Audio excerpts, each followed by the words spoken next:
जी अस्सलाम वालेकुम। आज हम इस वीडियो में रिव्यू देंगे आपको संगोबियन कैप्सूल का। इस कैप्सूल के बारे में सब लोग जानते तो हैं, ख़ास तौर पे ख़वातीन। ये पाकिस्तान में सबसे ज़्यादा इस्तेमाल होने वाला कैप्सूल है। आज हम इसके फ़ायदे के बारे में, इसके क्या नुकसानात हैं, ये कैसे इस्तेमाल करने चाहिए, इसके कितने कैप्सूल इस्तेमाल करने चाहिए, सब कुछ डिटेल में बताएँगे इस वीडियो में इंशाल्लाह आपको। सबसे पहले तो जिन दोस्तों ने अभी तक चैनल सब्सक्राइब नहीं किया वो चैनल सब्सक्राइब कर लें, बेल वाले बटन पर क्लिक कर दें ताकि हर नई आने वाली वीडियो का नोटिफिकेशन आप तक पहुंच सके। चलें जी, अब बात करते हैं संगोबियन कैप्सूल के बारे में। संगोबियन जो है वो बेसिकली आयरन, फोलिक एसिड और मिनरल्स हैं, यानी कि खून की कमी और ताकत और कैल्शियम के लिए इस्तेमाल किया जाता है। और इसकी प्राइस के बारे में बात करें तो इसकी प्राइस है 30 कैप्सूलों की। इसमें 30 कैप्सूल होते हैं, यानी कि ये देख सकते हैं आप।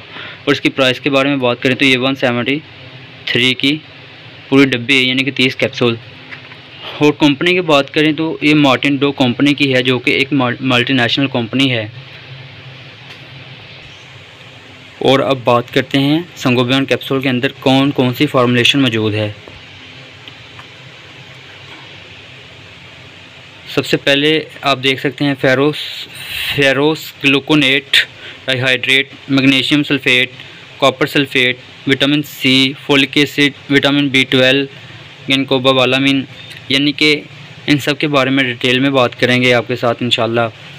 सबसे पहले तो इसमें है फेरोस ग्लूकोनेट, यानी कि आयरन है, फौलाद है, खून की कमी को पूरा करती है, एनीमिया को ट्रीट करती है और चेहरे पर निशान आ जाते हैं जिन औरतों के या छाइयाँ आना शुरू हो जाती हैं तो वो ये कैप्सूल इस्तेमाल करते हैं और छाइयाँ और निशान ख़त्म हो जाते हैं। और जिन दोस्तों को या जिन ख़वातीन को चक्कर आते हैं वो ख़वातीन भी इस्तेमाल कर सकती हैं। उसके बाद सेकंड नंबर पे आ जाता है मैग्नीशियम सल्फेट मोनोहाइड्रेट, यानी कि ये खून की कमी को ट्रीट करने में अहम किरदार अदा करती है, यानी कि हड्डियों को मजबूत करती है। उसके बाद हड्डियां अगर कमज़ोर हो जाएं तो वो जल्दी टूटने का ख़दशा होता है, यानी कि हड्डियों को ताकतवर बनाती है, हड्डियों की कैल्शियम को पूरा करती है। उसके बाद आ जाता है तीन नंबर पे आ जाता है कॉपर सल्फेट। कॉपर सल्फेट जो है वो ज़ख़म को जल्दी बढ़ता है, यानी कि ज़ख़म जिनके ठीक नहीं होते, जल्दी नहीं बढ़ते, उनको बढ़ने में ये अहम किरदार अदा करता है, यानी कि ये ज़ख़म को जल्दी ठीक होने में मदद देती है, यानी कि ज़ख़म को बढ़ता है ये। उसके बाद जी ये एक्ने को ख़त्म करती है और चेहरे पे एक्ने की वजह से जो दाने बन जाते हैं उसको भी ख़त्म करती है। अब बात करते हैं विटामिन सी की। विटामिन सी जो है वो दांतों को मजबूत करती है, मसूड़ों को मजबूत करती है और हड्डियों को भी मजबूत करती है। अब बात करते हैं फोलिक एसिड की। फोलिक एसिड जो प्रेगनेंसी के दौरान लेडीज़ को फोलिक एसिड की कमी हो जाए तो वो फोलिक एसिड टैबलेट लाजमी इस्तेमाल करें ताकि बच्चा सेहतमंद पैदा हो। अगर ये फोलिक एसिड की कमी हो तो बच्चा कमज़ोर पैदा होता है। कोशिश करें फोलिक एसिड इस्तेमाल करें।